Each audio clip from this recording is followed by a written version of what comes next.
अस्सलाम वालेकुम स्टूडेंट्स, कैसे हैं आप लोग। उम्मीद करती हूँ आप लोग खैरियत से होंगे। आज हम लोग फर्स्ट ईयर केमिस्ट्री में अपना अगला चैप्टर कवर करने जा रहे हैं, जो कि chapter number 9 chemical kinetics. Last lecture तक हम लोगों ने चैप्टर नंबर 8 को कवर किया था और पूरा देख लिया था उसको हमने। तो आज उसी तरीके से वन शॉट लेक्चर होने वाला है और इसमें हम चैप्टर नंबर 9 को कवर करेंगे। तो स्टार्ट करते हैं चैप्टर को। सबसे पहले डेफिनेशन लिखी हुई मैंने केमिकल काइनेटिक्स की क्या होती है। Branch of chemistry deals with rate of reaction. Reaction के रेट से यानी कि रिएक्शन की स्पीड से, जो रिएक्शन किस स्पीड से रिएक्ट कर रहा है, वो फैक्टर्स के किन किन चीजों की वजह से वो रिएक्शन इफेक्ट हो सकता है, उसका मैकेनिज्म कि कौन से बॉन्ड टूट रहे हैं, कौन से बॉन्ड बन रहे हैं, ये सारा मैकेनिज्म जिसके थ्रू कोई भी रिएक्शन प्रोसीड हो रहा है, और ऑप्टिमम कंडीशंस किसी भी रिएक्शन में मैक्सिमम प्रोडक्ट हासिल करने के लिए। ये कुछ चंद बातें हैं जो हम केमिकल काइनेटिक्स में पढ़ते हैं। सबसे पहले क्या, रेट ऑफ रिएक्शन। दूसरा क्या, मैकेनिज्म ऑफ रिएक्शन। तीसरा फैक्टर्स, और चौथा ऑप्टिमम कंडीशंस जिसपे हमें मैक्सिमम प्रोडक्ट मिल सके। तो ये 3-4 चीजें हम लोग केमिकल काइनेटिक्स में पढ़े होते हैं। सबसे पहले है डेफिनेशन रेट ऑफ रिएक्शन की। तो रेट ऑफ रिएक्शन क्या होता है, increase in concentration of product और decrease in concentration of reactant per unit time. हमने पिछले चैप्टर्स में भी देखा है, जब हम कवर कर रहे थे, ये बात हम जानते हैं, हमने केमिकल इक्विलिब्रियम में बात पढ़ी थी कि जब भी कोई रिएक्शन स्टार्ट होता है तो स्टार्ट में उसकी स्पीड बहुत तेज होती है क्योंकि रिएक्टेंट्स की कंसंट्रेशन बहुत ज़्यादा होती है। लेकिन जैसे जैसे रिएक्शन आगे बढ़ता है तो रिएक्टेंट्स की कंसंट्रेशन कम होने लगती है, जिसकी वजह से रिएक्शन की स्पीड स्लो होने लगती है। ठीक है, तो होता क्या है स्टार्ट में कि रिएक्शन के अंदर प्रोडक्ट की कंसंट्रेशन इंक्रीज हो रही होती है और इस तरफ से रिएक्टेंट कम हो रहा होता है पर यूनिट टाइम, यानी कि टाइम के हिसाब से। तो वही बात लिखी रेट ऑफ रिएक्शन। अगर तो प्रोडक्ट बहुत जल्दी जल्दी तेज तेज ज़्यादा बन रहा है तो उसका मतलब क्या है, रेट ऑफ रिएक्शन ज़्यादा है। या फिर रिएक्टेंट यहाँ से जल्दी जल्दी कम हो रहा है तो भी रेट ऑफ रिएक्शन ज़्यादा है। उसके अलावा इसका फॉर्मूला लिखा हुआ है कि रेट बराबर है delta x over delta T. Delta x यहाँ पे कोई भी कंसेंट्रेशन हो सकती है और डेल्टा टी हमारे पास टाइम हो गया। ठीक है, तो change in concentration per unit change in time, क्योंकि कंसेंट्रेशन कम हो रही होगी, मतलब चेंज आ रहा होगा किसी न किसी में, प्रोडक्ट की कंसेंट्रेशन में भी, रिएक्टेंट की कंसेंट्रेशन में भी, और टाइम में भी चेंज आ रहा होगा। उसके बाद है it is average rate and decrease with time. Average rate का मतलब क्या है कि ये जो रेट ऑफ रिएक्शन है ये एवरेज इस लिहाज से है कि मैं ओवरऑल रिएक्शन की एवरेज बता रही हूँ। जैसे फॉर एग्जाम्पल, इसके एक एग्जाम्पल से समझते हैं कि जैसे मैं अपने घर से निकली और मैं यहाँ से जा रही हूँ मार्केट। अब अगर मैं गाड़ी में बैठी हुई हूँ तो मैं क्या बोलूँगी कि मैं एवरेज 50 की स्पीड से मार्केट पहुँची हूँ, लेकिन ज़रूरी थोड़ी है कि मैं घर से जब निकली तब भी मेरी 50 हो, रास्ते में भी 50 हो, हर एक पॉइंट पे 50-50 और जब पहुँची तब भी 50 हो। ज़ाहिर सी बात है पूरे इस जर्नी में कहीं मेरी 20 भी हुई होगी, कहीं पे 30 भी हुई होगी, कहीं पे 60 भी हुई होगी, कहीं पे 70 भी हुई होगी स्पीड, लेकिन मैं एवरेज या फिर मीन अपनी बताऊंगी स्पीड कि मैं 50 की स्पीड से पहुंची। सिमिलरली ये जो रेट ऑफ रिएक्शन होता है ये बताता है एवरेज स्पीड को, एवरेज रेट को बताता है, यानी कि पूरा रिएक्शन का मीन या एवरेज। ठीक है, तो ये रेट ऑफ रिएक्शन ये होता है। अच्छा, उसके अलावा एक और इम्पोर्टेंट, जो कि मोस्ट इम्पोर्टेंट बात है इस लेक्चर में से, मोस्ट इम्पोर्टेंट बात ये है कि रेट ऑफ रिएक्शन याद रखना आप लोगों ने, टाइम के साथ डिक्रीज होता है। सही है, मैंने बताया ना कि रेट ऑफ रिएक्शन जो है जब स्टार्ट होता है तो तेज होता है, लेकिन जैसे जैसे टाइम आगे बढ़ता जाएगा रिएक्टेंट की कंसंट्रेशन कम होती जाएगी तो स्पीड भी कम होती जाएगी। सही है, उसके बाद मैंने एक रिएक्शन कंसीडर करा कि ए कन्वर्ट हो रहा है बी के अंदर। अब यहाँ पे ए रिएक्टेंट है और बी प्रोडक्ट है, तो जब मैंने इन पे ये वाला फॉर्मूला अप्लाई करा तो concentration of A per unit time और concentration of B per unit time, लेकिन मैंने ए के साथ नेगेटिव लगाया और बी के साथ पॉजिटिव लगाया। ये नेगेटिव क्या बता रहा है कि टाइम के साथ ए की कंसंट्रेशन में कमी आ रही होगी, डिक्रीमेंट आ रहा होगा, और बी की कंसंट्रेशन में टाइम के साथ इंक्रीमेंट आ रहा होगा, बढ़ रही होगी बी की कंसंट्रेशन, क्योंकि ये ऐसे मूव टू राइट मूव कर रहा है, तो ये कम हो रहा होगा वक्त के साथ साथ और ये इंक्रीज हो रहा होगा। उसके बाद आ जाते हैं वेलोसिटी ऑफ रिएक्शन। तो वेलोसिटी ऑफ रिएक्शन क्या है? Rate of reaction at particular instant. ऊपर हमने कहा कि रेट ऑफ रिएक्शन जो है वो एवरेज होता है, पूरे रिएक्शन का एवरेज, लेकिन वेलोसिटी ऑफ रिएक्शन क्या है कि मैं पर्टिकुलर इंस्टेंट का बता रही हूँ, यानी कि मैंने एक पर्टिकुलर टाइम उठा के देखा कि 10वें मिनट में ये स्पीड थी, तो ये होती है वेलोसिटी ऑफ रिएक्शन। सेम वही फॉर्मूला होगा, बस यहाँ पे v इक्वल्स टू, यहाँ पे r था, यहाँ पे v हो जाएगा dx ओवर dt हो जाएगा। अब यहाँ पे मैंने d इस्तेमाल किया है, यहाँ पे ऊपर डेल्टा का यूज किया हुआ था, ये रहा डेल्टा। इसका क्या मतलब है? डेल्टा हम लोग किसी लार्ज चेंज के लिए यूज कर रहे होते हैं और d जो है वो किसी स्मॉल चेंज के लिए यूज करते हैं। अब यहाँ पे स्मॉल स्मॉल चेंज यानी कि स्मॉल चेंजेस सारी होंगी वेलोसिटी में हर इंस्टेंट के हिसाब से, लेकिन एवरेज में यहाँ पे हम निकाल रहे हैं, तो यहाँ पे वास्ट यानी कि बड़ा चेंज होगा, तो डेल्टा बड़े चेंज के लिए और डी छोटे चेंज के लिए यूज करता है। अब आपको ये बात पता होगी। वेलोसिटी ऑफ रिएक्शन का दूसरा नाम भी है इंस्टेंटेनियस रेट, यानी कि पर्टिकुलर इंस्टेंट पे निकालने वाली रेट। बिल्कुल इसकी एग्जांपल ऐसे है जैसे हमने क्यूसी और केसी के बारे में पढ़ा था। क्यूसी कंसंट्रेशन थी एक किसी भी पर्टिकुलर इंस्टेंट की इक्विलिब्रियम से पहले, और इक्विलिब्रियम वाली कंसंट्रेशन क्या थी कि जब इक्विलिब्रियम आ जाए उसके बाद वाली कंसंट्रेशन। तो क्यूसी भी उसी हिसाब से है, इससे रिलेट कर सकते हो आप लोग। उसके बाद है रेट एक्सप्रेशन, रेट कांस्टेंट या ऑर्डर ऑफ रिएक्शन, तीनों नाम इस्तेमाल कर सकते हैं। अगेन मैंने एक इक्वेशन ली है जिसमें ए और बी मिलके बना रहे प्रोडक्ट। ए का कोफिशिएंट स्मॉल ए है, बी का कोफिशिएंट स्मॉल बी है और ये प्रोडक्ट बना रहे हैं।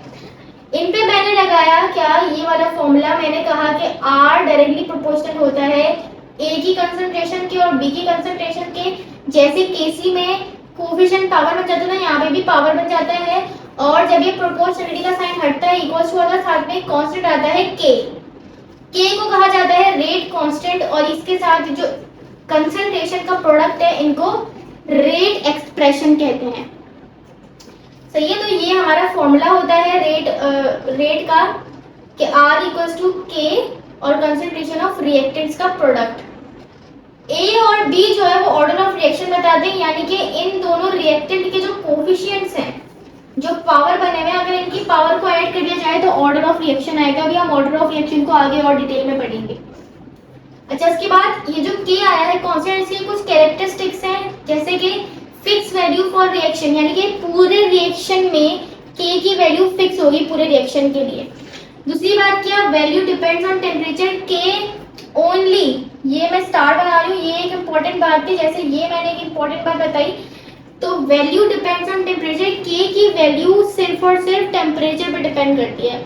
जैसे हम लोग याद है न्यूमेरिकल भी करते थे, फर्स्ट टर्म में हम लोगों ने Kc QC के न्यूमेरिकल किए, उसमें टेम्परेचर गिवन होता था। सिमिलरली रेट के आपने किया होगा, उसमें टेम्परेचर गिवन होता है। तो ये टेम्परेचर ये बताता है कि इस टेम्परेचर पे K की वैल्यू ये है, अगर टेम्परेचर चेंज करोगे तो K की वैल्यू चेंज हो जाएगी। ठीक है, तो इसलिए वो टेम्परेचर गिवन होता है, जिसका वैसे कोई काम नहीं होता था उस न्यूमेरिकल में टेम्परेचर के, लेकिन हम फिर भी टेम्परेचर डेटा में लिखते थे और गिवन होता था सवाल में। ठीक है, तो उसका रीजन ये है कि K की वैल्यू सिर्फ और सिर्फ टेम्परेचर पे डिपेंड करती है, जो कि एक इम्पोर्टेंट पॉइंट है। उसके अलावा सिर्फ टेम्परेचर पे डिपेंड करती है, ये इंडिपेंडेंट होती है कंसंट्रेशन पे, प्रेशर पे और वॉल्यूम पे। इन तीनों पे डिपेंड नहीं करती और किसी और फैक्टर पे भी डिपेंड नहीं करती। K की वैल्यू सिर्फ टेम्परेचर पे डिपेंड करती है। उसके बाद है specific rate constant. Specific rate constant क्या है कि किसी भी रेट एक्सप्रेशन के अंदर रिएक्टेंट्स की कंसंट्रेशन जब यूनिटी के बराबर हो जाए, 1 के बराबर हो जाए, तो R K के बराबर आ जाएगा, तो उस सूरत में K कहलाएगा स्पेसिफिक रेट कांस्टेंट। यहाँ मैंने लिखा अभी rate of reaction when concentration of all reactant is unity. जितने भी रिएक्टेंट, यहाँ तो मैंने 2 शो किए हैं, 3 भी हो सकते हैं, 4 भी हो सकते हैं, 5 भी हो सकते हैं। जब उन सारे रिएक्टेंट्स की कंसंट्रेशन यूनिटी के बराबर हो जाए, 1 मोल हो जाए, 1 मोल पर डीएम क्यूब हो जाए, या बस 1 होनी चाहिए सबकी, यूनिटी आंसर आ जाए मल्टीप्लाई करवा के, तो उस सूरत में R K के बराबर आ जाएगा और उस सूरत में K कहलाएगा स्पेसिफिक रेट कांस्टेंट। उसके बाद एक्टिवेशन एनर्जी का टॉपिक है। अच्छा, आपकी फर्स्ट ईयर की बुक में एक्टिवेशन एनर्जी का टॉपिक थोड़ा बाद में दिया हुआ है, लेकिन मैंने इसको थोड़ा अलग करके समझाया हुआ क्योंकि एक इम्पॉर्टेंट टॉपिक ही है। तो एक ग्राफ बना है, यहाँ पे आप लोग देख सकते हो। अब इस ग्राफ में यहाँ पे मैंने आर लिखा हुआ है, शायद आपको क्लियरली विजिबल ना हो। यहाँ पे आर है और ये आर जो है, आर डिनोट कर रहा है रिएक्टेंट को। ये रिएक्टेंट कन्वर्ट हो रहा है प्रोडक्ट में।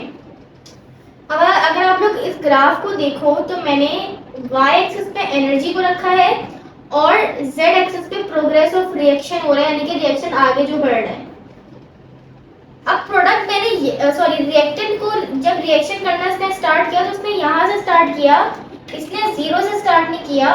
उसका रीजन क्या है कि कोई भी रिएक्टेंट हो, चाहे एक हो चाहे दो हो, जितने भी हो, उनके पास पहले से कुछ ना कुछ उनकी इंटरनल एनर्जी मौजूद होती है, जिसको मैंने कहा इनकी एवरेज इंटरनल एनर्जी। ये जो है इतनी स्पेस एनर्जी की जो है, इतनी जगह ये डिनोट कर रही है कि आर के पास पहले से कुछ ना कुछ इंटरनल एनर्जी इसकी थी, इसको हमने एवरेज इंटरनल एनर्जी कहा। उसके अलावा फिर अगर आप देखें तो ये धीरे धीरे धीरे धीरे ऊपर गया, फिर एक पॉइंट आया, जैसे ही इस पॉइंट से पहुंचा उसके बाद नीचे जाना शुरू हो गया, फाइनली प्रोडक्ट में कन्वर्ट हो गया। किसी भी रिएक्टेंट को प्रोडक्ट में कन्वर्ट होने के लिए एक बैरियर को, एक बाउंड्री को क्रॉस करना पड़ता है, और वो बाउंड्री ऐसी एनर्जी की होती है जो उस रिएक्टेंट को चाहिए प्रोडक्ट में कन्वर्ट होने के लिए। मैक्सिमम एनर्जी जो रिएक्टेंट को चाहिए प्रोडक्ट में कन्वर्ट होने के लिए, वो एनर्जी कहलाती है थ्रेशोल्ड एनर्जी। ये थ्रेशोल्ड एनर्जी, ये मैक्सिमम एनर्जी। आप देखो इस ग्राफ में सबसे हाईएस्ट यहाँ पे पीक यहाँ आके बन रहा है, जिसको मैंने कहा थ्रेशोल्ड एनर्जी। ये मैक्सिमम एनर्जी है, इसको चाहिए जो प्रोडक्ट में कन्वर्ट होने के लिए। अच्छा, अब किसी भी रिएक्टेंट के पास अपनी पहले से तो एनर्जी है, लेकिन उसे थ्रेशोल्ड एनर्जी तक पहुंचने के लिए और मजीद एनर्जी चाहिए। इसकी एग्जांपल हम ऐसे लेते हैं, जैसे हम चाय बनाते हैं। अब चाय में अगर मैं एक देगची के अंदर दूध, चीनी पत्ती ये सब डाल के रख दूंगी और ऐसे छोड़ दूंगी, तो क्या चाय बन जाएगी? बिल्कुल सही, चाय तो बनेगी नहीं जब तक मैं उसको उठा के चूल्हे पे ना रखूं, उसको हीट ना दूं। तो रिएक्टेंट्स की कुछ ना कुछ पहले से तो एनर्जी है, लेकिन उनकी एनर्जी इतनी नहीं है कि वो मिक्स होके चाय बना लें। तो मुझे उनको कुछ ना कुछ एनर्जी देनी पड़ेगी ताकि वो थ्रेशोल्ड एनर्जी में पहुंचे और फिर प्रोडक्ट में कन्वर्ट हो, यानी कि चाय बनाए। तो वो जो एनर्जी जो मुझे देनी पड़ेगी वो कहलाएगी एक्टिवेशन एनर्जी। एक्टिवेशन एनर्जी से क्या पता चल रहा है? वो एनर्जी जो किसी भी रिएक्टेंट को एक्टिवेट कर रही है कि वो प्रोडक्ट में कन्वर्ट हो जाए, वो एनर्जी कहला रही है एक्टिवेशन एनर्जी। तो ये एक्टिवेशन एनर्जी मुझे इसको इतनी देनी पड़ेगी कि ये थ्रेशोल्ड एनर्जी तक पहुंचे। जैसे ही यहाँ पे पहुंचेगा तो उस पॉइंट पे क्या होगा कि रिएक्टेंट प्रोडक्ट में कन्वर्ट होना शुरू होंगे। थ्रेशोल्ड एनर्जी वाले पॉइंट पे, इस वाले पॉइंट पे होता क्या है कि एक कॉम्प्लेक्स बनता है जिसको एक्टिवेटर कॉम्प्लेक्स भी कहा जाता है। ये एक ट्रांजिशन स्टेट होती है जिसमें रिएक्टेंट और प्रोडक्ट दोनों इंटरमीडिएट स्टेट में पाए जा रहे होते हैं, यानी कि इन मिडिल होते हैं। ना रिएक्टेंट्स पूरे तरीके से रिएक्टेंट्स के फॉर्म में होते हैं, ना ही वो प्रोडक्ट में कन्वर्ट होते हैं, बल्कि एक ट्रांजिशन स्टेट में होते हैं। इस पॉइंट पे, ये जो मैंने पीक पॉइंट बनाया है, जैसे ही ये पॉइंट आएगा रिएक्टेंट्स प्रोडक्ट में कन्वर्ट होना शुरू होंगे। उसके बाद धीरे धीरे धीरे करके वो प्रोडक्ट में कन्वर्ट होंगे, कुछ बॉन्ड टूटेंगे, कुछ बॉन्ड बनेंगे, इसीलिए यहाँ पे कुछ एनर्जी का डिफरेंस आएगा और फाइनली वो प्रोडक्ट में कन्वर्ट हो जाएंगे। अब यहाँ पे आप देख सकते हो मैंने यहाँ पे थोड़ा सा गैप शो करा है, यानी कि इंटरनल एनर्जी से लेके यहाँ तक की जो मैंने लाइन खींची है, उससे आप देखो थोड़ा सा ऊपर जाके प्रोडक्ट बना है। तो बेसिकली ये जो ग्राफ है ये मैंने बनाया है एंडोथर्मिक के लिए। ये एक एंडोथर्मिक रिएक्शन है जिसके अंदर एनर्जी एब्जॉर्ब कर रहे हैं रिएक्टेंट्स और प्रोडक्ट बन रहा है।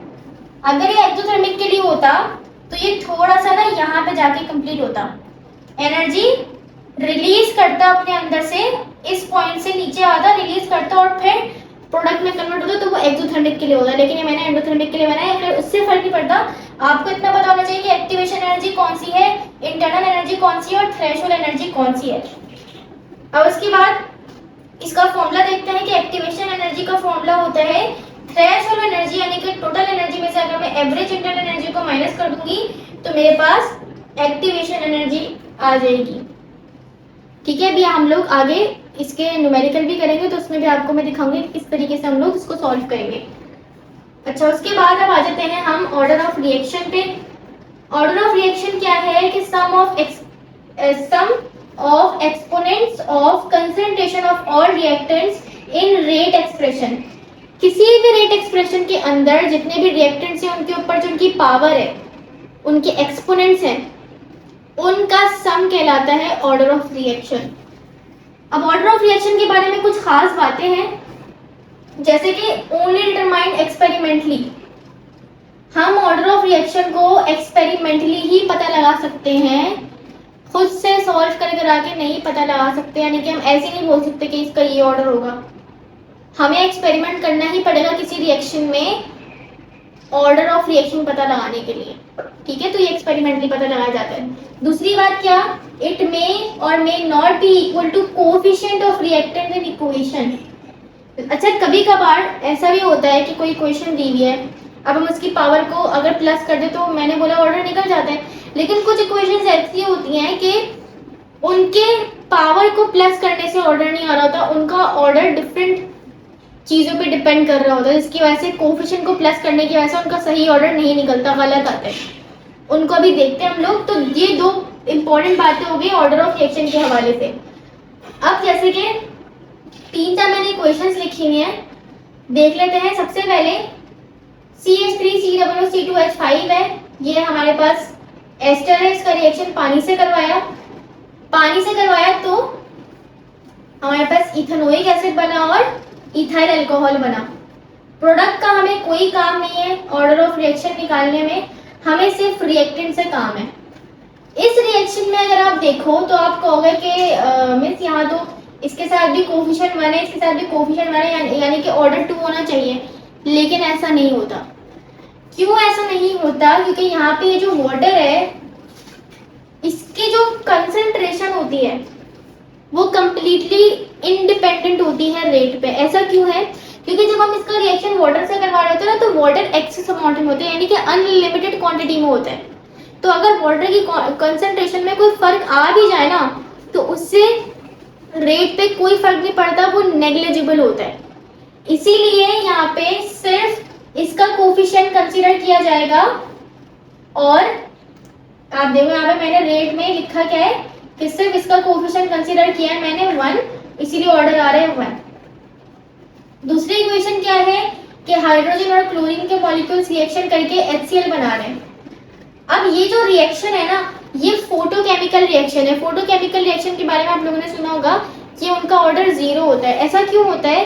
क्योंकि इनका जो रेट है ना, वो सनलाइट पे डिपेंड कर रहा होता है। अगर आप H देखोगे, ये मैंने लिखा हुआ एरो के ऊपर, ये सनलाइट को इंडिकेट कर रहा है। जितनी ज्यादा रेडिएशन होगी, जितनी ज्यादा सनलाइट होगी, उतना ज्यादा ये रिएक्शन फास्ट मूव करेगा।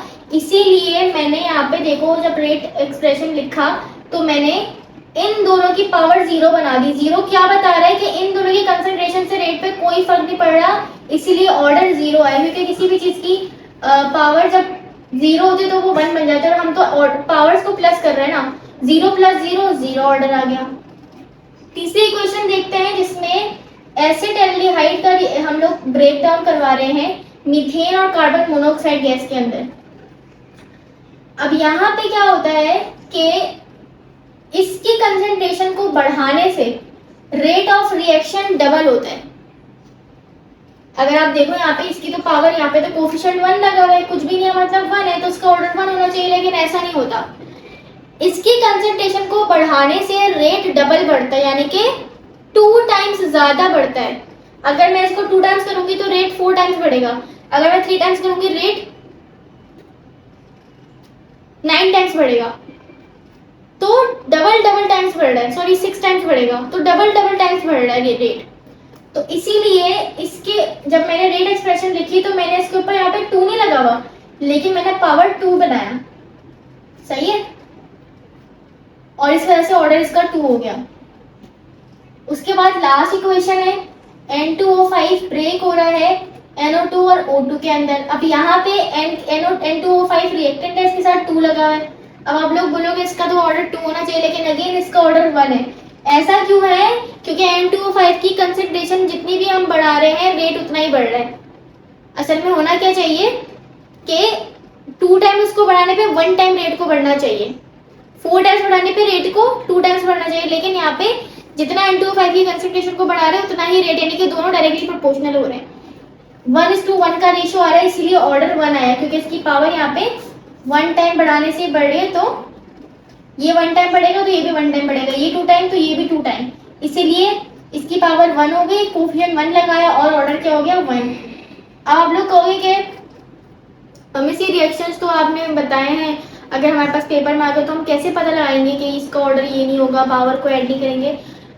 तो उसी वजह से मैंने ये इक्वेशंस यहाँ पे लिखी हैं। ये कुछ खास इक्वेशंस हैं जो कि मतलब कॉमन भी हैं और आप लोगों को पता होनी चाहिए। वैसे तो बहुत सारी हैं, लेकिन अब सारी तो हम नहीं कर सकते, लेकिन जो मोस्ट कॉमन है वो ये 4 इक्वेशंस हैं जो मोस्टली पूछी जाती हैं। ठीक है, तो अब आगे बढ़ते हैं। उसके बाद अच्छा, ऑर्डर के बारे में मैं आपको बता दूं, ऑर्डर मिनिमम 0 हो सकता है और मैक्सिमम 3 हो सकता है। सही है, मिनिमम 0 और मैक्सिमम 3 से ज्यादा ऑर्डर नहीं आएगा कभी भी, और अगर आ रहा है तो मतलब आपका फिर गलत आ रहा है। उसके बाद यूनिट ऑफ के है। यूनिट ऑफ के 0 ऑर्डर के लिए मैंने बताया, अगर मैं यहाँ पे कोई भी रिएक्शन लिखूं, जैसे कि के का यूनिट निकालने के लिए क्या होगा, रेट डिवाइडेड बाय किसी भी चीज की कंसेंट्रेशन। ठीक है, किसी भी रिएक्टेंट की कंसेंट्रेशन। अब 0 ऑर्डर के लिए क्या होगा, इसकी पावर 0 होगी, किसी भी चीज की पावर 0 होती है यानी कि वो 1 के बराबर आ जाता है। रेट का यूनिट क्या होता है, कंसेंट्रेशन पर यूनिट टाइम, उधर हमने फॉर्मूला पढ़ा भी है। तो रेट का जो यूनिट होता है वो होता है मोल पर सेकेंड। तो के के लिए रेट का यूनिट मोल पर सेकेंड ही आएगा, क्योंकि इसकी कंसंट्रेशन का यूनिट तो 0 हो गया ना, इस वजह से। अब आते हैं फर्स्ट ऑर्डर रिएक्शन पे। फर्स्ट ऑर्डर पे क्या होगा, रेट का यूनिट है मीटर पर सेकेंड, सॉरी मीटर कह रही हूँ, एम पर सेकेंड, मोल पर डीएम क्यूब पर सेकेंड, और कंसंट्रेशन की पावर 1 है, यानी कि कंसंट्रेशन का यूनिट क्या होता है, एम। एम से एम कैंसिल हो जाएगा और क्या आएगा हमारे पास, के का यूनिट एस इनवर्स या फिर 1/s। सेकेंड ऑर्डर की बात करें, सेकेंड ऑर्डर में क्या होगा, रेट का यूनिट सेम रहेगा m/s और नीचे रिएक्टेंट का स्क्वायर है। सेकेंड ऑर्डर में क्या होगा, ये रिएक्टेंट के ऊपर स्क्वायर आएगा ना, तो m का स्क्वायर मतलब कंसेंट्रेशन का स्क्वायर, स्क्वायर से m कैंसिल हो गया तो क्या यूनिट निकल कर आएगा, m नीचे है और s भी नीचे है, तो m इनवर्स और s इनवर्स। उसके बाद है थर्ड ऑर्डर। थर्ड ऑर्डर में क्या होगा, ये m/s एज इट इज रहा, m का यहाँ पे क्यूब हो जाएगा, क्यूब कैंसिल हुआ, m ऊपर का कैंसिल हुआ, तो यहाँ पे k का यूनिट क्या आ जाएगा, m की पावर -2 और s की पावर -1। ठीक है, वैसे तो आपको ये फिंगर टिप्स पे होना चाहिए, ये बातें याद होनी चाहिए कि 0 ऑर्डर के लिए क्या यूनिट होगा, फर्स्ट ऑर्डर के लिए, सेकेंड ऑर्डर के लिए, थर्ड ऑर्डर के लिए, ये याद होना चाहिए, क्योंकि इतना टाइम नहीं होता आपके पास एमटी करने कि आप इसको सॉल्व करो इस तरीके से। तो ये बात आपको पता होना चाहिए। अच्छा, इसकी एक और ट्रिक भी है याद करने की, कि देखो 0 ऑर्डर में क्या था, वही यूनिट था जो रेट का होता है। उसके बाद फर्स्ट ऑर्डर में क्या हुआ, एस इनवर्स हो गया। सेकेंड ऑर्डर में क्या हुआ, s की पावर -1, m की पावर -1 और s इनवर्स हो गया। और थर्ड ऑर्डर में क्या हुआ, m की पावर -2 और s इनवर्स हो गया। सब में एक चीज कॉमन है,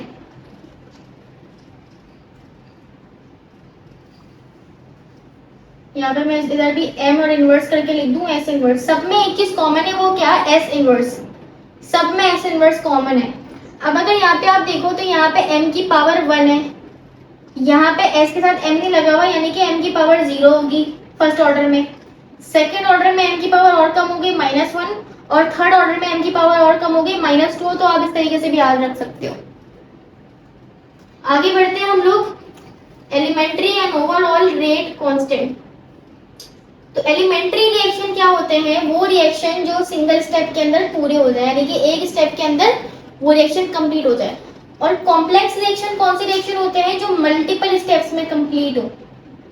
फॉर एग्जाम्पल मैंने ये रिएक्शन देखा, NO2 का कार्बन मोनोऑक्साइड के साथ रिएक्शन हुआ, तो ये NO और CO2 में कन्वर्ट हुआ। अब ये देखने में तो मुझे लग रहा है कि ये सिंगल स्टेप में हुआ है, लेकिन अगर मैं इसका मैकेनिज्म देखूं तो ये दो स्टेप्स में हुआ होगा। एक में NO2 रिएक्शन करके NO3 और NO बना रहे होंगे, फिर ये NO3 CO के साथ रिएक्शन करके NO2 और CO2 बना रहा होगा। तो ये बेसिकली मल्टीपल स्टेप्स में हो रहा है। पहले वाले रिएक्शन को मैंने K1 कहा, यानी कि इसका जो रेट कांस्टेंट है उसको मैंने K1 कहा, इसके रेट कांस्टेंट को K2 कहा। इनमें से एक स्टेप लाजमी स्लो होगा और एक स्टेप फास्ट होगा। हमेशा आप लोगों ने याद रखना, आपने सेकेंड ईयर में पढ़ा भी होगा, जब SN1 और SN2 रिएक्शन पढ़ रहे होते हैं तो वहाँ पे हम लोग देखते हैं कि रेट डिटरमाइनिंग स्टेप आता है। तो जो स्लो स्टेप होता है वो रेट डिटरमाइनिंग स्टेप होता है, तो इसमें से जो स्लो है वो रेट डिटरमाइनिंग स्टेप होगा। ठीक है, तो ये रिएक्शन क्या है, ये एक देखने में तो हो तो सिंपल एक स्टेप में रहे, लेकिन इसके मैकेनिज्म में दो स्टेप्स आ रहे हैं। अब यहाँ पे NO3 जो बना है, यहाँ पे आप देख सकते हो NO3 जो बना है वो रिएक्शन इंटरमीडिएट है, यानी कि ये सिर्फ टेम्परेरीली बना है, थोड़ी सी देर के लिए बना होगा, फिर ये वापस खत्म हो गया होगा। तो ये रिएक्शन इंटरमीडिएट कहलाएगा। अगर स्टेप 1 को देखें तो स्टेप 1 मैंने बताया रेट डिटरमाइनिंग स्टेप है। अब ये जो रिएक्शन है इसमें आप देखो दो मॉलिक्यूल्स इन्वॉल्व हैं, तो ये एक बाय मॉलिक्यूलर रिएक्शन भी कहलाएगा, क्योंकि इसके अंदर दो मॉलिक्यूल्स इन्वॉल्व है, NO2 और CO। इस रिएक्शन में rate depends only on NO2। ऐसा क्यों? क्योंकि अगर आप देखो रेट डिटरमाइनिंग स्टेप के अंदर NO2 ही है एज अ रिएक्टेंट, तो इस रिएक्शन में NO2 की कंसेंट्रेशन जो है वो रेट पर डिपेंड करेगी। CO की कंसेंट्रेशन से कोई फर्क नहीं पड़ेगा रेट पे। अगर हम CO की कंसेंट्रेशन को कम ज्यादा कर भी देंगे तो उससे रेट पे कोई फर्क नहीं पड़ेगा, लेकिन अगर NO2 की कंसेंट्रेशन को कम ज्यादा करेंगे तो रेट पे फर्क पड़ेगा। उसके अलावा NO2 को अगर देखें तो सेकेंड ऑर्डर है, NO2 के हिसाब से रिएक्शन सेकेंड ऑर्डर होगा, क्योंकि मैकेनिज्म में आप देख सकते हो रेट डिटरमाइनिंग स्टेप में दो NO2 के मॉलिक्यूल्स इन्वॉल्व है, तो ये 2 है तो 2 पावर बन जाएगी और पावर ऑर्डर होता है। और अगर CO के हिसाब से देखें तो इसका 0 ऑर्डर होगा, क्योंकि इसकी रेट से कोई फर्क नहीं पड़ रहा रेट से। और ओवरऑल रेट जो है वो डिपेंड करेगी NO2 के स्क्वायर पे, यानी कि ओवरऑल रेट ये आएगी निकल के K1 और NO2 का स्क्वायर। K1 क्यों लगाया? क्योंकि ये पहले वाले मैंने बोला ना रेट डिटरमाइनिंग स्टेप था एक K1 और एक दूसरा दो स्टेप्स में हो रहा था, दूसरे वाला था K2। तो ये निकल कर आएगी फाइनल इक्वेशन, फाइनल एक्सप्रेशन। सही है।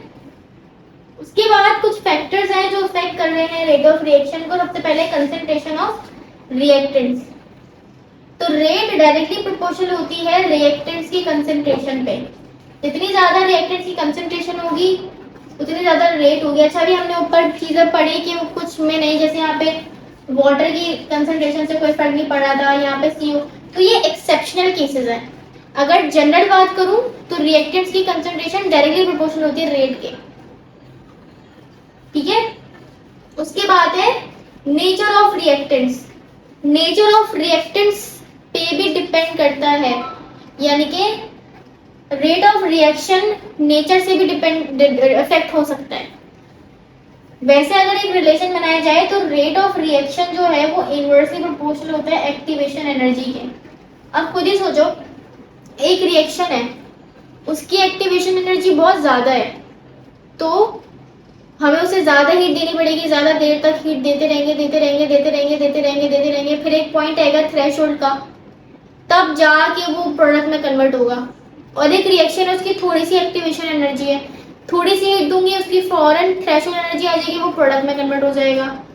जैसे कि यहाँ पे एक ग्राफ मैंने बनाया है, दो रिएक्शंस हैं, एक ब्लैक वाली लाइन से मैंने डिनोट किया है और एक ब्लू वाली लाइन से। अगर ब्लैक वाली लाइन से देखो तो ब्लैक वाली लाइन बता रही है reaction between NO plus O2 ये बना रहे NO2, और एक ब्लू वाली लाइन है जो रिएक्शन बता रहे CO प्लस O2 CO2।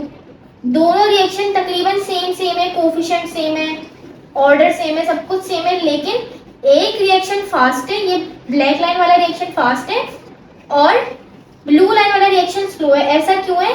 क्योंकि आप इनकी एक्टिवेशन एनर्जी का डिफरेंस देखो, इसकी एक्टिवेशन एनर्जी या थ्रेशोल्ड एनर्जी कम है और इसकी ज्यादा है। तो इसकी कम है तो इसकी रेट फास्ट होगी, जल्दी हो जाएगा, इसकी ज्यादा है थोड़ी सी तो ये थोड़ा स्लो होगा। सही है। आगे बढ़ते हैं टेम्परेचर पे। तो रेट डायरेक्टली प्रोपोर्शनल होती है टेम्परेचर पे। टेम्परेचर बढ़ाओगे तो रेट बढ़ जाएगा, लेकिन एक इंपॉर्टेंट बात है यहाँ पे, वो क्या है कि रेट ऑफ रिएक्शन डबल होता है फॉर एवरी 10 डिग्री सेल्सियस और 10 के rise in temperature. Her 10 points बढ़ाने से, यानी कि अगर डिग्री सेल्सियस में आप टेम्परेचर ले रहे हो तो डिग्री सेल्सियस में 10 टाइम्स बढ़ाने से रेट डबल हो जाएगी। इसी तरीके से अगर आप केल्विन में टेम्परेचर ले रहे हो तो 10 टाइम्स टेम्परेचर बढ़ाने से, यानी कि 10 पॉइंट्स बढ़ाने से रेट डबल हो जाएगा। ये चीज कहलाती है थंब रूल। उसके बाद कैटलिस्ट है। कैटलिस्ट मल्टीपल टाइप्स के होते हैं, एक एक करके सबको देखते हैं। सबसे पहले पॉजिटिव कैटलिस्ट। पॉजिटिव कैटलिस्ट क्या होते हैं? एक्टिवेटर्स होते हैं, यानी कि वो रिएक्शन को जल्दी करवाएंगे, रिएक्शन रिएक्टेंट्स को एक्टिवेट करवाएंगे कि वो जल्दी रिएक्शन करें, एक्टिवेशन एनर्जी को कम करेंगे कि रिएक्शन जल्दी हो। जैसे कि MnO2 मैग्नीज ऑक्साइड, ये अभी हम टेबल भी देखेंगे। तो ये डीकम्पोजिशन ऑफ हाइड्रोजन परऑक्साइड में एज अ पॉजिटिव कैटलिस्ट काम करता है। उसके बाद दूसरा है नेगेटिव कैटलिस्ट, इसको जिसको इनहिबिटर भी कहा जाता है। नेगेटिव कैटलिस्ट क्या करता है कि रिएक्शन की स्पीड को स्लो करता है। ये एक्टिवेशन एनर्जी को कम नहीं करता है, ये सिर्फ मॉलिक्यूल्स के कोलिजन को रेजिस्ट करवाता है, यानी कि जो मॉलिक्यूल्स कोलाइड होकर प्रोडक्ट में कन्वर्ट होने वाले थे, ये उनके दरमियान में आ जाएगा और उनका कोलिजन होने से रेजिस्टेंस शो करेगा, रेजिस्टेंस प्रोड्यूस करेगा उनके दरमियान में, जिससे क्या होता है कि रिएक्शन स्लो हो जाता है। जैसे कि ग्लिसरीन हाइड्रोजन पेरोक्साइड की डिकम्पोजिशन में एज अ नेगेटिव कैटलिस्ट काम करते हैं। उसके बाद है ऑटो कैटलिस्ट। ऑटो कैटलिस्ट एक ऐसा कैटलिस्ट है जिसमें हम चाहते नहीं थे उसे बनाना, लेकिन वो बन गया खुद ही से। रिएक्शन के दौरान कोई ऐसा प्रोडक्ट बन जाए जो एज अ कैटलिस्ट काम करे, ये कहलाते हैं ऑटो कैटलिस्ट। जैसे कि एक रिएक्शन है CH3COOC2H5 plus H2O, H positive, यानी कि एसिडिक मीडियम में ये रिएक्शन हो रहा है और इथेनोइक एसिड और इथाइल अल्कोहल बन रहा है। अब चूंकि कैटलिस्ट यहाँ पे क्या है, एसिड, कोई एसिड होगा जो कि एसिडिक मीडियम में काम करवा रहा है सारा, तो प्रोडक्ट में हमारे क्या बना, इथेनोइक एसिड, ये भी एक एसिड है। तो जब ये बनेगा तो ये कैटलिस्ट की क्वांटिटी को इंक्रीज कर रहा है एक तरीके से। ऑलरेडी एसिडिक मीडियम में हो रहा है, एसिड कैटलिस्ट काम कर रहा है और ये बनके इस रिएक्शन को मजीद तेज करवा रहा है, तो ये एज अ ऑटो कैटलिस्ट काम कर रहा है, यानी कि हमने इसे कैटलिस्ट की तरह यूज नहीं किया था, लेकिन ये खुद ही बनने के बाद एज अ कैटलिस्ट काम करने लग गया। तो ये होता है ऑटो कैटलिस्ट। उसके बाद बायो कैटलिस्ट होते हैं। बायो कैटलिस्ट यानी कि लिविंग कैटलिस्ट। बायो कैटलिस्ट हमारे एंजाइम्स होते हैं जो हमारी बॉडी के अंदर ये प्रोसेसेस को तेज करवा रहे होते हैं, जैसे डाइजेशन है, रेस्पिरेशन है और मल्टीपल प्रोसेसेस बॉडी के अंदर हो रहे हैं, मेटाबॉलिज्म हो रहा है, उसको तेज करवाने में जो बॉडी के अंदर काम कर होते हैं कैटलिस्ट, वो बायो कैटलिस्ट एंजाइम कहलाते हैं। और एंजाइम्स प्रोटीन के बने हुए होते हैं, जैसे कि इसकी एक एग्जांपल है जाइमेज एंजाइम। जाइमेज एंजाइम बेसिकली ग्लूकोज में हम लोगों ने सेकेंड में पढ़ा था fermentation of starch and molasses, तो उसके अंदर ये जो है जाइमेज एंजाइम ग्लूकोज को इथाइल अल्कोहल में कन्वर्ट करने के काम आता है, तो ये एज अ बायो कैटलिस्ट काम करता है। उसकी बात है होमोजेनस कैटलिस्ट। होमोजेनस कैटलिस्ट क्या है कि जब रिएक्टेंट का स्टेट और कैटलिस्ट का स्टेट एक जैसा हो तो वो कहलाते हैं होमोजेनस कैटलिस्ट। जैसे कि for example reactant solid state में तो कैटलिस्ट भी सॉलिड स्टेट में, तो ये होमोजेनस कैटलिस्ट कहलाता है। हेट्रोजेनस कैटलिस्ट, अच्छा होमोजेनस कैटलिस्ट के एग्जांपल में यही वाली इक्वेशन आती है।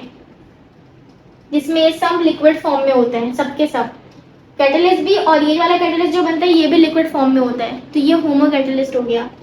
हेटेरो कैटलिस्ट क्या होगा कि जब रिएक्टेंट्स और catalyst more than one phase में हो, यानी कि रिएक्टेंट्स अलग फॉर्म में है और कैटलिस्ट अलग स्टेट में है।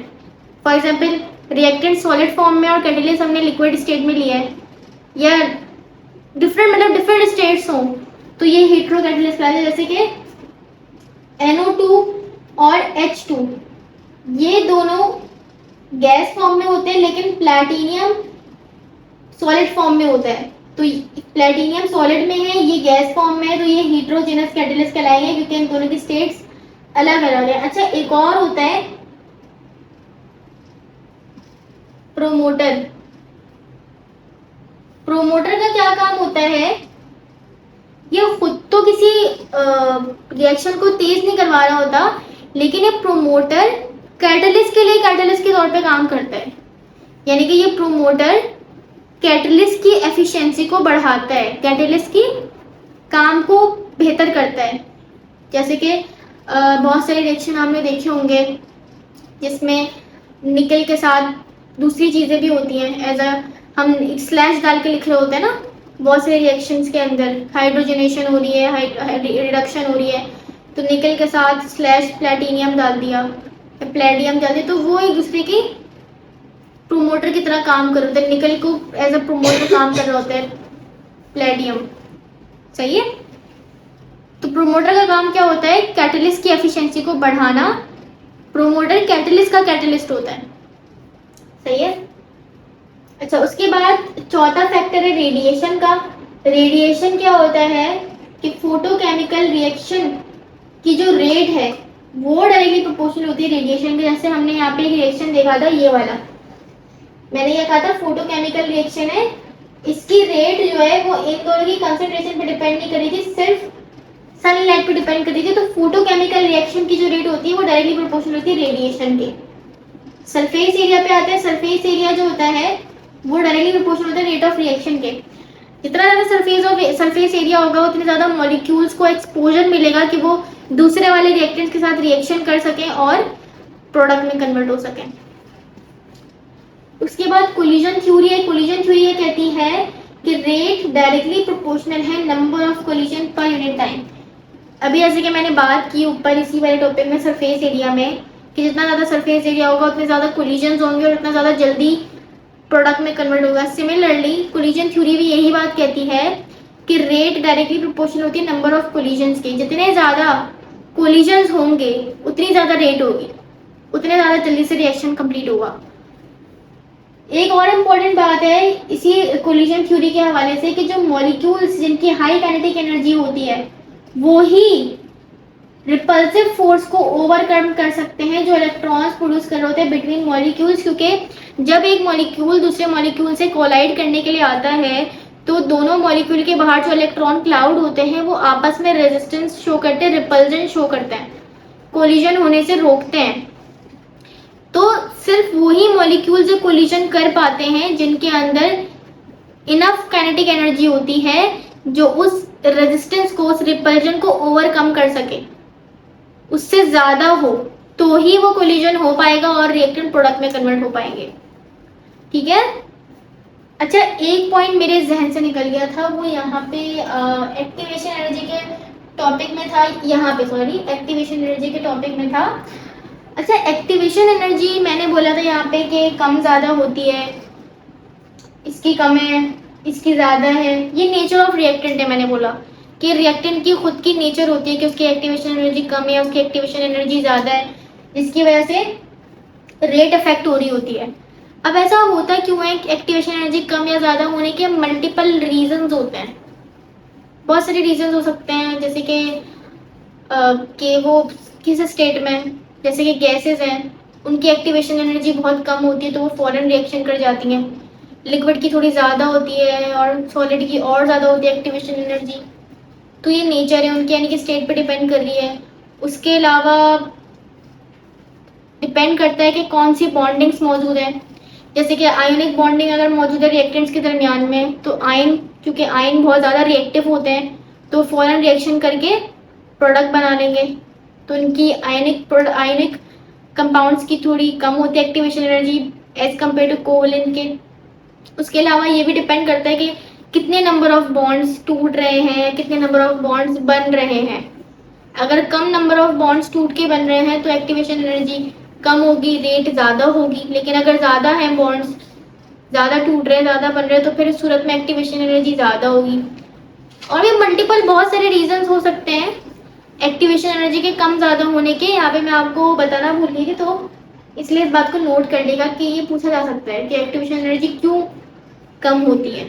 तो ऑप्शंस में देखना, जो ऑप्शन सूटेबल हो इन तीनों में से कोई बात हो तो उस पर टिक कर देना, वरना नन। ठीक है, तो इसी के साथ इस लेक्चर को एंड करते हैं। आई होप आप लोगों को सब कुछ क्लियर हुआ होगा। तो मिलेंगे फिर अगले लेक्चर में, तब तक के लिए अल्लाह हाफिज। कैसे हैं आप लोग? उम्मीद करती हूँ कि आप लोग खैरियत से होंगे। आज हम लोग जो है प्रीवियस लेक्चर की कंटिन्यूएशन है ये, जो हम लोग ने लेक्चर कवर किया केमिकल काइनेटिक्स, उसके अंदर जो न्यूमेरिकल हैं जो वो आ चुके हैं पास्ट ईयर्स में, तो उसको हम देखने वाले हैं आज के इस लेक्चर में। और इसमें आपको मैं अगेन शॉर्ट ट्रिक्स सिखाऊंगी कि आप बिना कैलकुलेटर के कर सको। बोर्ड पे इतना टाइम नहीं हो पाता और ना इतनी स्पेस होती है कि मैं इसको कर सकूँ, इसलिए हम लोग यहाँ कवर करेंगे। अच्छा, तो स्टार्ट करते हैं फिर। तो पहला क्वेश्चन हमारे पास है, find rate constant when concentration of both the reactant is 0.01। तो ये हमें कंसंट्रेशन दी हुई है and rate of reaction is 3 exponent -10। हमें दोनों रिएक्टेंट की कि हमें क्या रिएक्शन दिया हुआ है कि A प्लस बी कन्वर्ट हो रहा है प्रोडक्ट के अंदर। तो A प्लस बी प्रोडक्ट के अंदर कन्वर्ट हो रहा है, तो इसमें A और B रिएक्टेंट्स हैं और इनकी कंसेंट्रेशन हमें गिवन है। इसके बाद हमने क्या करा, इसके ऊपर रेट कांस्टेंट का फॉर्मूला लगा दिया। रेट कांस्टेंट डायरेक्टली प्रोपोर्शनल होता है कंसेंट्रेशन ऑफ रिएक्टेंट्स के ऊपर K कांस्टेंट आ जाए। तो ये हमने इक्वेशन बना ली। अब यहाँ पे हमें निकालना क्या है, रेट कांस्टेंट निकालना है, यानी कि बेसिकली हमें यहाँ पे इस K को निकालना है। इसलिए मैंने क्या करा, इस K के लिए फॉर्मूले को अरेंज कर लिया। और अच्छा, ये मैंने इन दोनों को A और B को R के नीचे भेज दिया। ठीक है, अब मुझे R की वैल्यू गिवन है, क्या दिया हुआ है R की वैल्यू 3 और 10 की पावर -10, तो ये मैंने यहाँ लिख दी। साथ में मुझे दोनों जो रिएक्टेंट्स हैं इनकी भी कंसंट्रेशन गिवन थी। कितनी गिवन थी? 0.01। अच्छा, हमारे पास चूँकि कैलकुलेटर तो अवेलेबल नहीं होता, अगर मैं स्पेसिफिकली MD कैट की बात करूँ तो वहाँ तो बिल्कुल भी अलाउ नहीं होता। तो इसके लिए एक ट्रिक है कि अगर ऐसे पॉइंट्स में आपको वैल्यू दे दी जाए तो आप इसको सबसे पहले एक्सपोनेंट में कन्वर्ट कर लो। क्या वैल्यू है? 0.01। अगर मैं इसको 2 पॉइंट्स उधर लेके जाऊंगी तो ये क्या हो जाएगा, 1 और 10 की पावर 1 2, आई थिंक ये 0.001 होगा, क्योंकि अगर मैं इस तरफ ऐसे लेके जाऊंगी तो ये 1 और 2 -2 होना चाहिए। तो आई थिंक ये -2 होगा। यस, ये -2 है। यहाँ पे मैंने मिस्टेकनली 3 लिखा हुआ है, तो ये 2 होगा। ठीक है, करेक्शन कर लेगा आप लोग। तो ये 1 एक्सपोनेंट -2 हो गया। मैंने 2.6 को उधर लेके गई। जब भी हम डेसिमल में जब भी वैल्यू को राइट साइड पे, पॉइंट को जब राइट साइड पे लेके जाते हैं तो हमारे पास 10 की पावर नेगेटिव में आती है, और जब राइट साइड पे लेके जाते हैं तो 10 की पावर पॉजिटिव में आती है। उल्टा होता है, राइट साइड पे लेने पे नेगेटिव में पावर, लेफ्ट साइड पे लेने पे पॉजिटिव में पावर होती है। तो पावर हमारे पास निकल कर आ गई -2।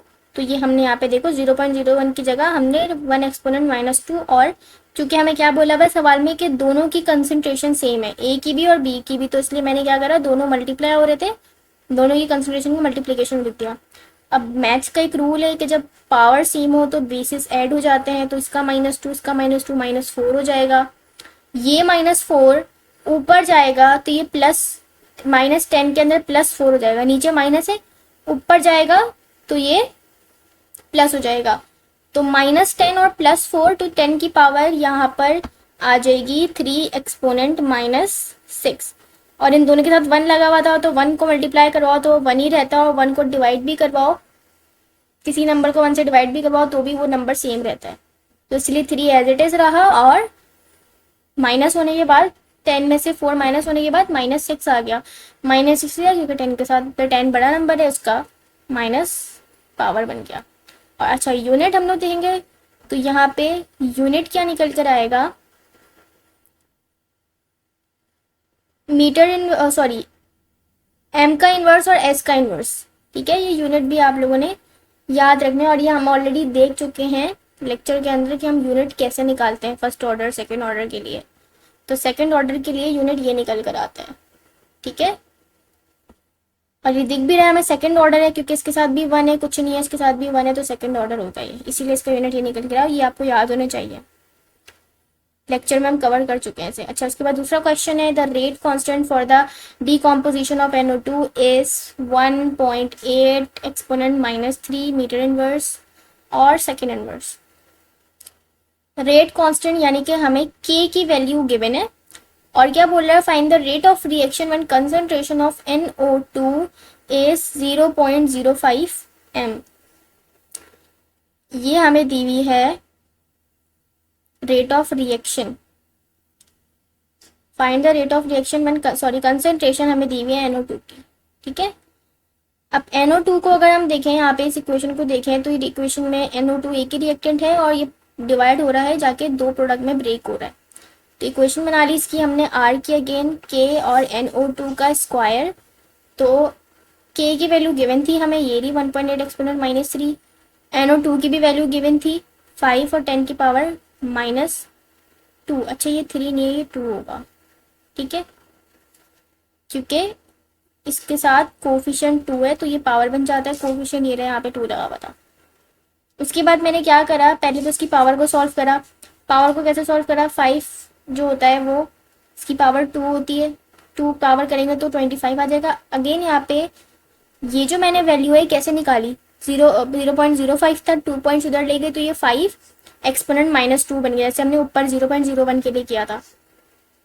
5 का स्क्वायर 2 होता है और 10 की पावर -2 है। 2 का स्क्वायर क्या होता है, 2 2 सा -4।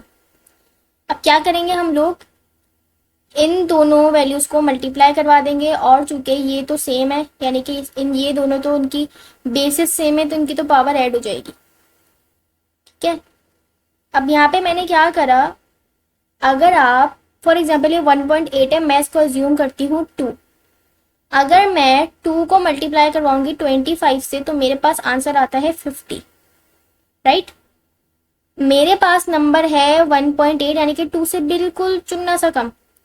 अगर मैं इसको 25 से मल्टीप्लाई करवाऊंगी तो 50 से थोड़ा नीचे नीचे आएगा, है ना, यानी कि 40। अभी मैं कंसिडर कर लेती हूँ कि चलो 2 को मल्टीप्लाई करने पे 25 से 50 आंसर है तो 1.8 को मल्टीप्लाई करेंगे तो 45 आंसर आएगा। मैंने ये एक तरीके से, मुझे नहीं पता क्या आएगा, लेकिन मैंने एक अजम्पशन की है कि शायद ये आंसर आएगा। 4 तो कंफर्म है कि 4 तो आएगा, 4 इसलिए मैंने लिख दिया यहाँ पे। और अच्छा, अब ये 45 फॉर एग्जाम्पल मैंने लिखा 45 और ये मल्टीप्लाई बाय 10 की पावर -3 है, 10 की पावर -2 है, तो इन दोनों को -3 -4 करेंगे तो 10 की पावर -7 आ जाएगा। अब मैंने आंसर में तो -6 लिखा हुआ है तो मैंने क्या किया हुआ है, मैं इसका एक पॉइंट उधर ले गई। जब पॉइंट को हम लेफ्ट साइड पे लेके जाते हैं तो पावर बढ़ती है, तो मैंने कहा कि 4 पॉइंट, अच्छा 5 मुझे नहीं पता कि कंफर्म होगा कि नहीं होगा, यहाँ पे 6 भी हो सकता है, यहाँ पे 4 भी हो सकता है, मुझे नहीं पता। मैं तो सिर्फ अज्यूम कर रही हूँ ना कि 1.8 को मल्टीप्लाई करेंगे 25 से तो 45 आंसर आएगा, लेकिन जरूरी नहीं है 45 हो, 4 जरूर होगा, 4 पॉइंट समथिंग कुछ होगा और ये 10 की पावर -6, इसीलिए मैंने यहाँ पे डैश लिखा हुआ है। तो अगर आपके पास कुछ इस किस्म का MCQs आएगा तो मैं एक बात बता रही हूँ आपको, जरूरी नहीं है कि ये आए, लेकिन अगर इस किस्म का कोई आए तो उसमें आप पहला नंबर देखना और 10 की पावर देखना। अगर तो ये 2 नंबर सही है, भले ये वाला नंबर कुछ भी हो, तो आप इसको टिक करोगे। सही है, आगे बढ़ते हैं। ये ऑर्डर ऑफ रिएक्शन के न्यूमेरिकल आ गया, आप लोगों ने इसको फर्स्ट ईयर में किया होगा। अच्छा, अब उसके बाद एक इक्वेशन दी हुई है कि A + B दोनों मिलके प्रोडक्ट बना रहे हैं। A की 3 कंसेंट्रेशंस दी हुई हैं, B की कंसेंट्रेशंस दी हुई हैं और रेट दिया हुआ है। अगर हम देखें तो पहली इक्वेशन में ए और बी की कंसंट्रेशन सेम है, तो हमारा रेट जो है वो 1 एक्सपोनेंट -4 है। दूसरी इक्वेशन में क्या हुआ, ए की कंसंट्रेशन को बढ़ाया, बी की कंसंट्रेशन उतनी ही रही, तो हमारी रेट बढ़ गया। यानी कि जब हमने ए को डबल किया तो रेट भी तकरीबन डबल हो गया, तकरीबन डबल हो गया ना। तीसरी इक्वेशन क्या कह रही है कि ए की कंसंट्रेशन सेम है, बी की कंसंट्रेशन को हमने 3 टाइम्स बढ़ाया तो रेट भी 3 टाइम्स बढ़ा। इन्हीं 3 इक्वेशंस को देखकर हम नीचे कुछ अज्यूम करने वाले हैं। जैसे कि मैंने क्या कहा कि अगर हम इक्वेशन 1 और इक्वेशन 3 को अगर देखें तो आर क्या बता रहा है, सॉरी 3 को, हाँ 1 और 2 को, सॉरी 1 और 2 को देखें तो आर क्या बता रहा है कि आर डायरेक्टली प्रोपोर्शनल है ए के स्क्वायर के। मैंने ऐसा क्यों कहा, क्योंकि जब मैंने 1 से 2 यानी कि डबल की इसकी कंसंट्रेशन, तो रेट में भी तकरीबन डबल हुई, हमें डबल होती भी दिखी, तो ए का, इसलिए मैंने स्क्वायर कर दिया। अब आगे बढ़ते हैं, बी के लिए देखते हैं। इक्वेशन 1 को और इक्वेशन 3 को देखते हैं। तो इक्वेशन 1 में बी की क्या कंसंट्रेशन थी 0.1, मैंने इसको ट्रिपल कर दिया, 3 टाइम्स बढ़ा दिया, तो रेट भी कितनी बढ़ गई, 3 टाइम्स बढ़ गई, 1 से 3 पर आ गई। तो मैंने क्या कहा कि मतलब आर डबल हो रहा है, यानी कि अगर मैं ए की कंसंट्रेशन को 1 टाइम बढ़ा रही हूँ तो आर 2 टाइम बढ़ रहा है। लेकिन अगर मैं बी की कंसंट्रेशन को 1 टाइम बढ़ा रही तो आर 1 टाइम ही बढ़ रहा है। इसको 1 टाइम बढ़ाने पे 2 टाइम बढ़ रहा है, इसको 1 टाइम बढ़ाने पे 1 टाइम ही बढ़ रहा है, इसीलिए इसकी बी की पावर 1 ही रखी मैंने यहाँ पे। उसके बाद दोनों इक्वेशंस को मैंने कंबाइन करा, आर डायरेक्टली प्रोपोर्शनल है ए के स्क्वायर के और बी की पावर 1 के, क्योंकि कुछ नहीं लगा तो मतलब 1 है, के लगाया हमने। अब ऑर्डर ऑफ रिएक्शन निकालने के लिए हम क्या करते हैं, जो रिएक्टेंट्स के कोफिशिएंट्स होता है, जो पावर बने हुए होते हैं, इधर 1 है तो इसको, इन दोनों को हम सम करवा देते हैं। ए के ऊपर 2 है तो 2 आ गया, बी के ऊपर 1 है तो +1, तो हमारा रिएक्शन हो गया थर्ड ऑर्डर रिएक्शन। ठीक है, तो फर्स्ट में हम लोग क्या करते थे, प्रॉपर वैल्यूज को रखते थे, एक्स और वाई कंसीडर करते थे, फिर कुछ वैल्यू निकालते थे, एक्स की वैल्यू कुछ होती थी, वाई की वैल्यू कुछ होती थी, फिर मतलब पूरी हम लोग प्रॉपर कैलकुलेशन करते थे। यहाँ पे हमारे पास इतना टाइम नहीं है और ना ही इस किस्म के सवाल आते हैं जो कैलकुलेटर के बगैर ना हो सके। एमडी में सवाल आपको दिए ही ऐसे जाएंगे जो आप बिना कैलकुलेटर के सॉल्व कर लो, जैसे कि यहाँ पे आपको किसी भी जगह कैलकुलेशन करने की जरूरत नहीं पड़ी, सिर्फ आपने लॉजिक से काम लिया। तो यही काम आपको करना होगा जब आप एमडी में दोगे पेपर। अच्छा, उसके बाद दूसरा सेम क्वेश्चन है, बस थोड़ा सा इसमें डिफरेंस है। वो क्या है कि पिछले क्वेश्चन में हमें 2 रिएक्टेंट्स दिए हुए थे, यहाँ पे सी भी तीसरा रिएक्टेंट भी आ गया। ए की हमें 4 कंसंट्रेशन दी हुई है, बी की 4 कंसंट्रेशन दी हुई है और सी की 4 कंसंट्रेशन दी हुई है। सबसे पहले हम ए को देखते हैं। ए की कंसंट्रेशन पहले में 0.3 है, 3 का हमने डबल करा 6, तो हम देखते हैं रेट पे क्या फर्क आ रहा है, रेट भी डबल हो गई, यानी कि इसकी कंसंट्रेशन को हमने 1 टाइम बढ़ाया तो रेट डबल हो गई, डबल हो रही है ना रेट। तो इसीलिए मैंने क्या कहा, from equation 1 and 2 are directly proportional है ए के स्क्वायर से, क्योंकि देखो ए की कंसंट्रेशन चेंज करने से यहाँ पे यहाँ चेंज हो रही है, तो रेट यहाँ से यहाँ पर आते हुए 2 का डबल होता है, 2 का डबल भी नहीं ट्रिपल, बल्कि ट्रिपल टाइम्स हो रही है। 2 2 जा 4, 4 2 जा 8, 2 की पावर 3 टाइम्स, यानी कि 3 टाइम्स बढ़ रही है। इसको डबल किया तो ये भी तकरीबन डबल से ज़्यादा हो गई, तो इसलिए मैंने ए के ऊपर स्क्वायर लगा दिया। ठीक है, अब आ जाते हैं हम अपने दूसरे रिएक्टेंट पे, बी पे आ जाते हैं। बी की कंसंट्रेशन देखें, अगर पहले इक्वेशन में ये 3 है और ये तीसरी इक्वेशन में जाकर ट्रिपल हो रही है, यानी कि डबल नहीं ट्रिपल हो रही है। 3 का 3 3 जा 9 होता है, 3 1 जा 3, 3 2 जा 6, 3 3 जा 9, तो ट्रिपल हो रही है।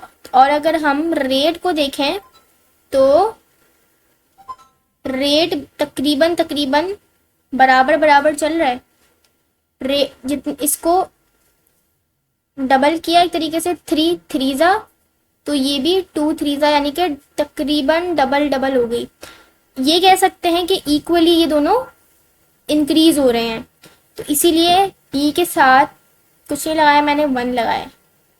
यहाँ पे देखो बड़ा डिफरेंस आ रहा था, 3 से 6 करा तो रेट डबल से ज़्यादा ही हो रही थी, इसलिए मैंने 2 लगाया। 3 तो नहीं लगा सकते, क्यों 3 नहीं लगा सकती, क्योंकि हमारे पास 3 रिएक्टेंट है। तो अगर मैं एक ही के ऊपर 3 लगा दूंगी तो बाकियों का क्या होगा, है ना, इसीलिए मैंने 2 लगाया। सिमिलरली अगर इक्वेशन बी के लिए 1 और 3 को देखें तो ये तकरीबन जितना ये बढ़ रहा है, भले इसको हमने डबल ट्रिपल किया तो ये भी डबल ट्रिपल ही हो रहा है, यानी कि इक्वली बढ़ रहा है। तो इसलिए हमने कहा कि आर डायरेक्टली प्रोपोर्शनल है बी की कंसंट्रेशन के। और अगर हम सी को देखें, इक्वेशन नंबर 1 में है सी की 0.3 और ये 4 में जाके चेंज हो रही है 0.6, तो यहाँ पे भी डबल हो रही है, लेकिन इसकी कंसंट्रेशन डबल करने से रेट को यहाँ से यहाँ देखो, रेट में कोई चेंज नहीं आ रहा, ठीक है। यहाँ पे बहुत ज़्यादा इंक्रीज हो रही थी, 2 लगाया, यहाँ पे और थोड़ी कम इंक्रीज हो रही थी इसलिए 1 लगाया बी के साथ, और यहाँ पे कोई चेंज नहीं आ रहा है इसलिए मैंने सी की पावर 0 करी, क्योंकि सी की कंसंट्रेशन बढ़ाने या कम करने से रिएक्शन पे कोई असर नहीं हो रहा, ठीक है। तो ये देखो तीनों इक्वेशन मैंने बनाई, इन तीनों को मैंने इक्वेशन 1 2 3 का नाम दिया। इक्वेशन 1 क्या कह रही है कि आर जो है वो ए के स्क्वायर के बराबर है, यानी कि ए की पावर को, ए की कंसंट्रेशन को बढ़ाने से आर डबल हो रहा है, बेसिकली स्क्वायर ये बताता है। बी की कंसंट्रेशन को जितना बढ़ा रहे, जितने टाइम्स बढ़ाएंगे रेट उतने टाइम्स ही बढ़ेगा, और सी की कंसंट्रेशन बढ़ाने से आर पर कोई फर्क नहीं आ रहा। इन तीनों को हमने कंबाइन करके आर की इक्वेशन बनाई, प्रोपोर्शनलिटी का साइन हटाने के लिए इक्वल्स टू लाए और के लाए साथ में, इन तीनों को साथ रखा। अब देखो इसकी पावर 2 है, इसकी पावर कुछ नहीं है मतलब 1 है, और इसकी पावर 0 है, तो 2 + 1 + 0 थर्ड ऑर्डर हमारे पास आंसर आ गया।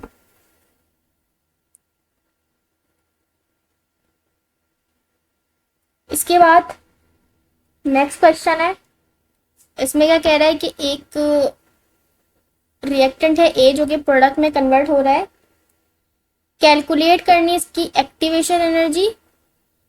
ए की जब थ्रेशोल्ड एनर्जी 17 है और एवरेज इंटरनल एनर्जी ए की 12 है, तो इसका तो फॉर्मूला हम ऑलरेडी लेक्चर में देख चुके हैं। एक्टिवेशन एनर्जी का फॉर्मूला होता है threshold energy minus average internal energy. तो थ्रेशोल्ड कितना दिया हुआ है हमें, अच्छा आई थिंक ये मैंने ना थोड़ी गलत वैल्यू लिख दिया, 17 नहीं होगा, ये 31 होगा। सवाल पासवर्ड में से उतारते वक्त ना थोड़ी वैल्यूज वहाँ पे सही से प्रिंट नहीं हो पाती हैं या सही से विजिबल नहीं हो पाती हैं।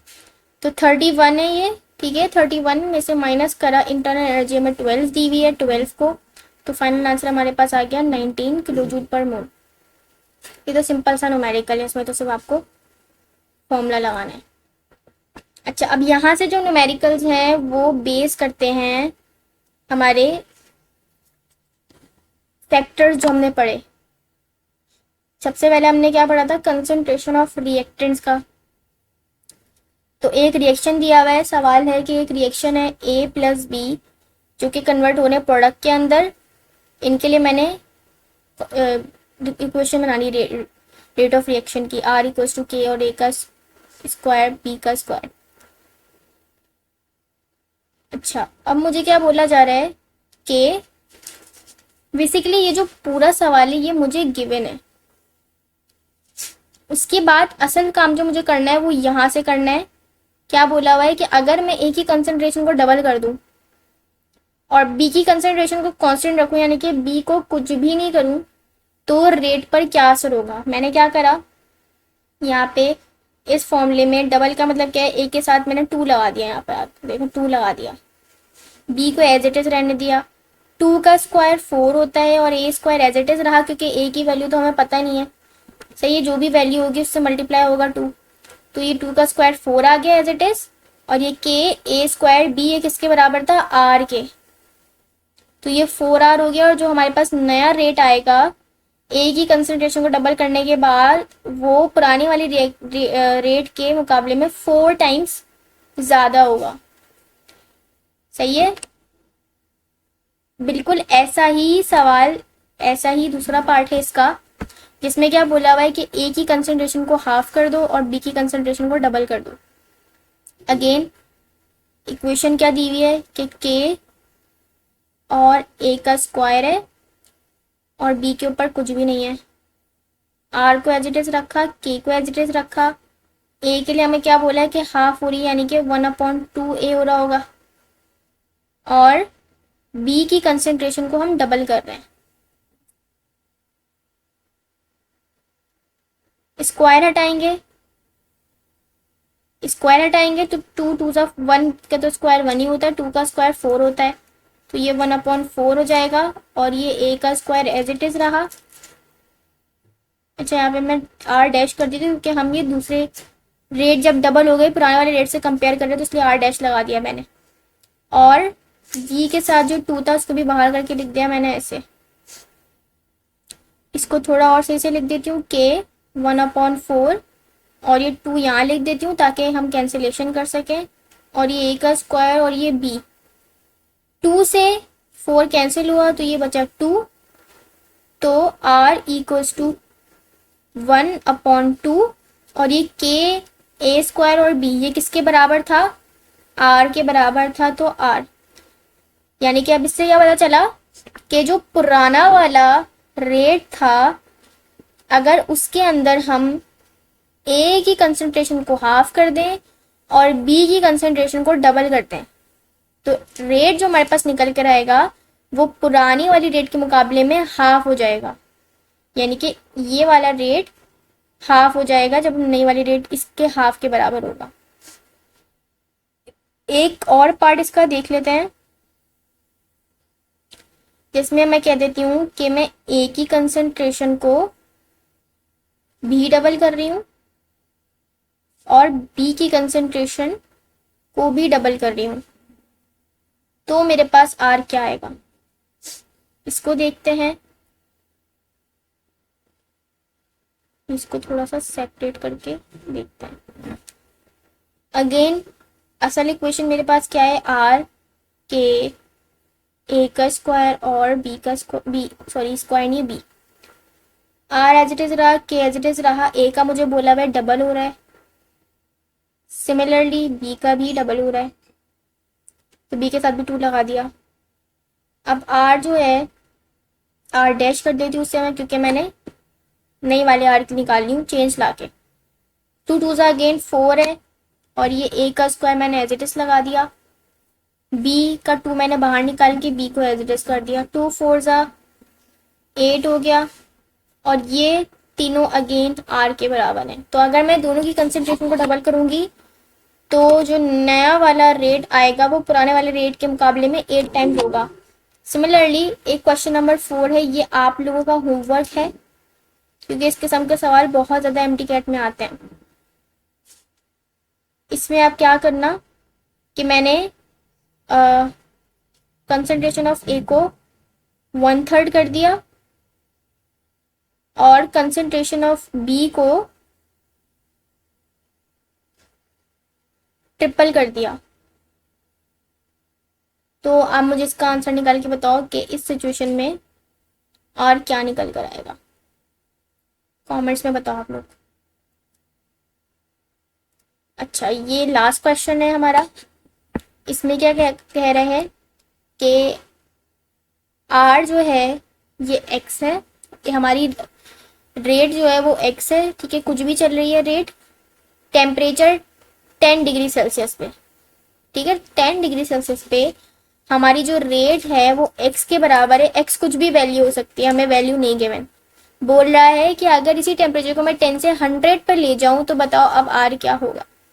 हमने जब हम टेम्परेचर का पढ़ रहे थे फैक्टर तो हमने वहां पे देखा था कि एक चीज पढ़ी थी कि रेट डबल हो जाती है विथ एवरी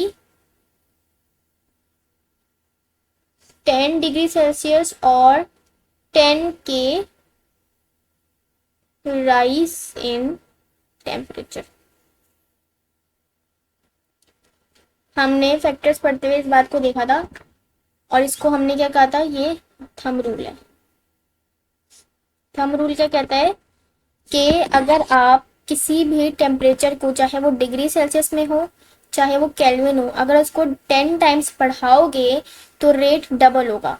जैसे कि अगर मैं इस 10 डिग्री सेल्सियस को 20 डिग्री सेल्सियस कर दूं तो मेरा रेट डबल हो जाएगा, या 10 केल्विन को 20 केल्विन कर दूं तो भी मेरा रेट डबल हो जाएगा। ये चीज कहता है थंब रूल। इसी से रिलेटेड ये सवाल है। सवाल में हमें आर पहले रेट दिया हुआ है एक्स, जो कि 10 डिग्री सेल्सियस पर है, 100 डिग्री सेल्सियस पे आर बताना है।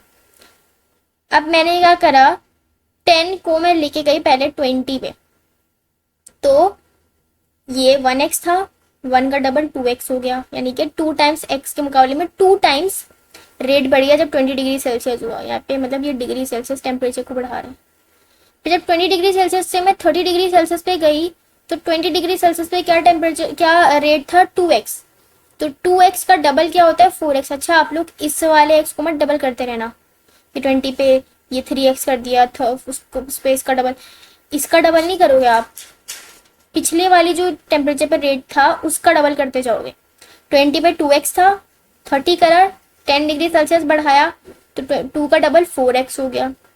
फिर 30 से 40 पे गए, 10 डिग्री सेल्सियस अगेन बढ़ाया, 4x था 30 पे, तो 40 पे डबल हो गया 8x। फिर 40 से 50 पर आए, 10 डिग्री सेल्सियस अगेन बढ़ाया, 8 का डबल क्या होता है 16, तो 8 से डबल होके 16 हो गया। फिर 50 से 60 पे गए, 50 पे क्या था 16x, तो 16 से 32 डबल हो जाएगा। सिमिलरली 60 से 70 पे गए, 60 पे क्या था 32, 32 का डबल 64 हो जाएगा 70 पे। फिर 70 से 80 पे गए, 64 था, 64 का डबल करेंगे तो 128 हो जाएगा 80 डिग्री सेल्सियस पे।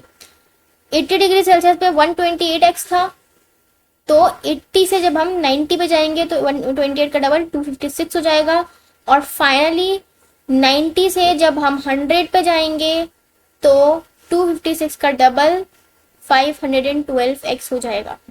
यानी कि 10 डिग्री सेल्सियस से जब मैं 100 डिग्री सेल्सियस टेम्परेचर कर दूंगी तो इस सिचुएशन में जो भी x था उसकी वैल्यू को मल्टीप्लाई करवाएंगे हम 512 से, तो वो रेट होगी 100 डिग्री सेल्सियस पर उस रिएक्शन की, क्योंकि रेट डायरेक्टली प्रोपोर्शनल होता है टेम्परेचर के। जितना टेम्परेचर बढ़ता जाएगा वैसे वैसे रेट भी इंक्रीज होती जाएगी। ठीक है, तो यहाँ पे हमारे सारे एमसीक्यूज, जो भी लॉजिकल चीज़ें पास पेपर में पूछी गई थी, जैसे सवाल आ चुके थे, मैंने उनको यहाँ पे एक्सप्लेन कर दिया है। आई होप आप लोगों को ये सारे क्वेश्चंस जो भी क्यूरी है वो सब क्लियर हो गया होगा। इसको आप लोग अगर एक बार अच्छे से देखना चाहो तो एक बार और देख लो जो भी चीज़ें हमने सॉल्व की हैं।